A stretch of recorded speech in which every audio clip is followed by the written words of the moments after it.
이건 당시 미국에서 대만에 있는 학생들에게 온라인으로 강의를 해야 했는데 강의 시간에는 정말 많이 긴장했습니다. 게다가 나는 학생들과 눈을 마주치며 이야기하는 걸 좋아하는데 성도들이 눈에 보이지 않는 상황에 적응하는 것이 너무 힘들었습니다. 그래서 그때 자신은 온라인 강의를 하지 않겠다고 다짐했습니다. 그런데 이제 모든 강의가 온라인으로 전환될 줄 누가 알았겠는가요? 이제 나에게 온라인 강의는 무엇보다 익숙한 일이 되었습니다. 새로운 것을 도전할 때 불편한 감정 안에 차리는 것은 아주 중요한 일입니다. 만약 이런 감정을 자극하게 스스로에게 새로운 것에 도전할 때 불편한 감정을 느끼는 건 당연해. 지금 자괴감, 두려움은 아주 잠시 느끼는 감정일 뿐이야. 이런 감정을 느낀다고 해서 네가 이 일을 잘 해내지 못할 거라는 의미가 절대 아니라고 말해줍시다. 이 새로운 일에 도전성을 기대치려서 한동안 배우고 적어가는 시간이 필요하다는 사실을 스스로 인식하고 있어야 합니다. 처음에는 실수도 많이 하고 불편한 감정을 계속 느낄 수도 있지만 바로 이러한 불편한 감정이 당신을 성장시킵니다. 이 사람들은 미지의 세계와 새로운 사물에 대한 두려움 때문에 정해진 방향으로 올라가기만 하면 되는 사다리를 갖고 싶어 합니다.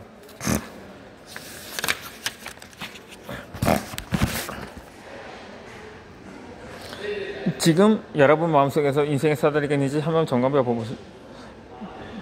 보시기 바랍니다. 이 사다리는 어디에서 왔는지 당신이 여러분 스스로 만든 것인지 아니면 누군가 여러분이 해야 할 일을 하나도 빼곡하게 건너둔 것인지 말입니다. 당신은 이 사다리 위에서 행복한가요? 혹시 여러분들 내가 익숙한 것에서 느끼는 안도감과 안전함을 혼동하고 있는 건 아니지요. 만약 인생의 사다리를 과감히 치워버리면 어떻게 될까요? 아마도 사다리가 없어지면 모든 방향에 새로운 이 길이 열리고 여러분 인생에 무한한 가능성이 생길 것입니다. 사다리가 없으면 내다는 길 한 걸음 한 걸음이 모두 처음입니다. 이때 두렵고 불편한 감정을 느끼는 건 정상입니다. 이 모든 처음은 곧 새로운 도전이고 도전해야 성장할 수가 있습니다. 사람이 성장을 멈추면 삶도 멈추게 됩니다. 이 수전 데이비드 박사는 용기는 두려워하지 않는 것이 아니라 두려움을 안고 앞으로 나아가는 것이라고 말했습니다. 지금 여러분이 어떤 처음을 시도하고 있는 것을 그것을 향해서 빌어먹을 첫 경험이라고 한번 크게 틀어 보시기 바랍니다. 그런 다음 두려움과 신뢰를 안고 익숙하면서 미지의 세계로 함께 뛰어넘어 봅시다.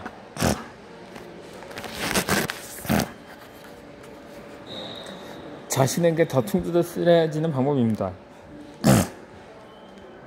지금까지 정신적인 미적 중독의 낙관자, 실패를 바라보는 시각, 고등생의 사고방식의 시각자가 실패 해석, 미지의 세계와 도전중에 대해 알아보았습니다. 그리고 이제 회복력의 중요한 요소 중에 하나인 자기효능에 대해 알아보려고 합니다. 자기효능이란 자신이 어떤 일을 성공하고 수행할 수 있다고 믿는 것입니다. 자기효능감이 높은 사람은 자신의 강점이 무엇인지 이해하고 시련이 닥쳤을 때 이 일을 적극하려는 합니다. 나는 이 영상을 촬영하기 전까지 나이가 어떤 강점이 있었는지 한 번도 다시 생각해 본 적이 없었던 것 같습니다. 이 강점보다는 부족한 부분에 더욱 초점을 맞추는 교육의 영향이 컸기 때문입니다.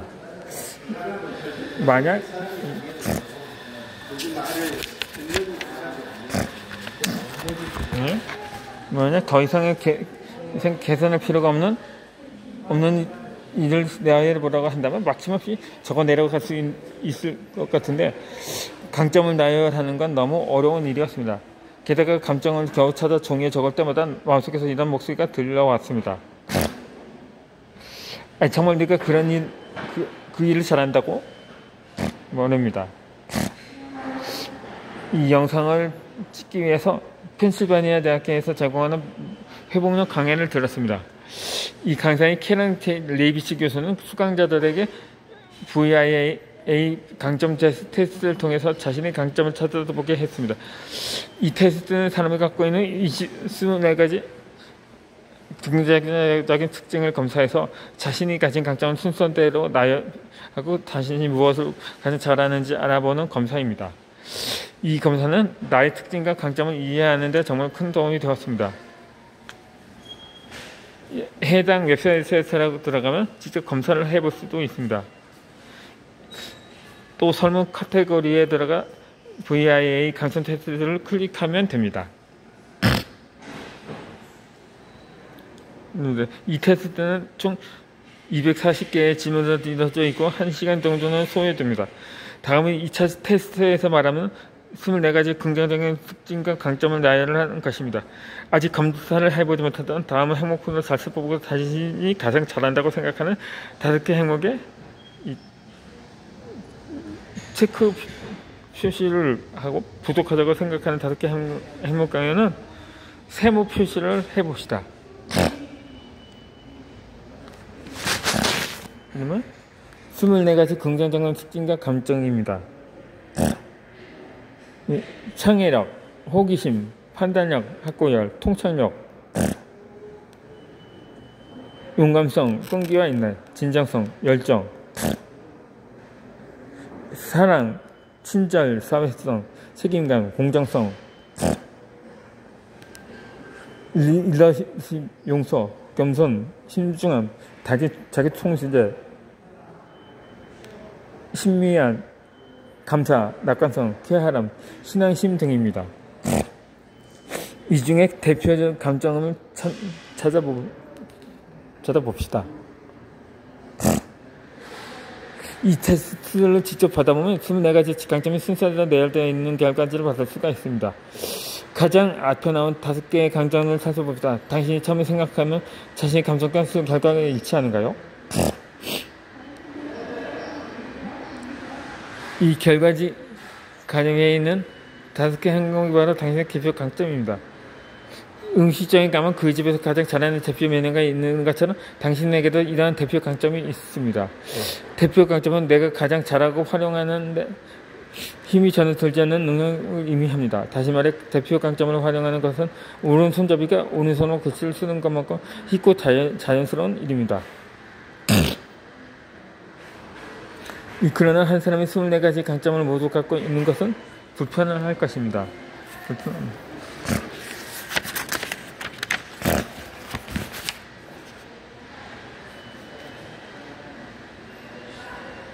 결과지 가장 아래 표시된 5개가지 항목은 당신에게 부족한 감정들입니다. 누구에게나 못하는 일이 있고 부족한 면이 있습니다. 그렇다고 당신에게 문제가 있거나 나쁜 사람의 의미는 결코 아닙니다. 부족한 사는 강점을 활용하는 것은 오른손잡이가 왼손으로 글씨를 쓰는 것처럼 혹은 왼손잡이가 오른손으로 글씨를 쓰는 것처럼 힘들고 어려운 일입니다.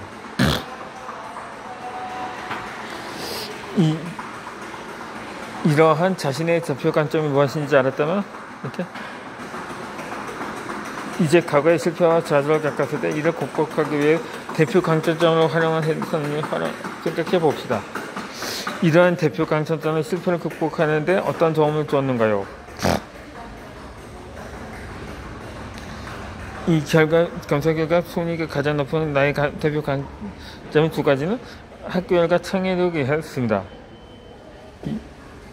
과거에 힘들었던 시간을 돌이켜보면 이 2가지 대표 감정들은 내가 역경을 극복할 수 있게 도와준 중요한 버팀목이었습니다.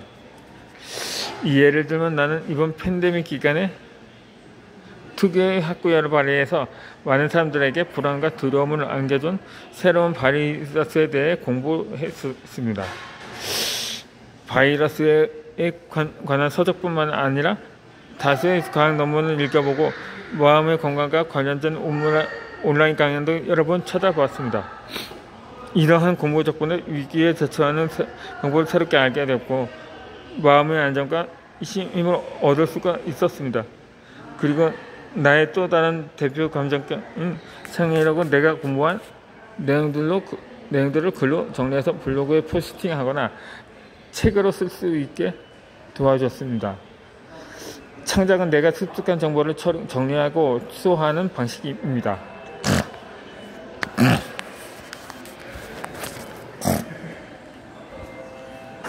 여러분의 대표 강점이 무엇인지를 다시 한번 자세히 살펴보고 그동안의 삶에서 실패하거나 갑작스러운 시련이 닥쳤을 때 대표 강점들을 어떻게 활용하는지 곰곰이 생각해 봅시다. 만약 지금 역경에 부딪혀 당신의 대표 강점을 어떻게 활용하겠는가요?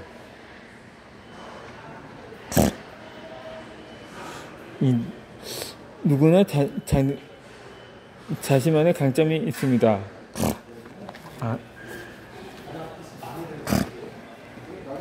자, 상실과 좌절과 가득한 세상은 나를 지키는 든든한 힘을 길러주는 존재가 있을 것입니다.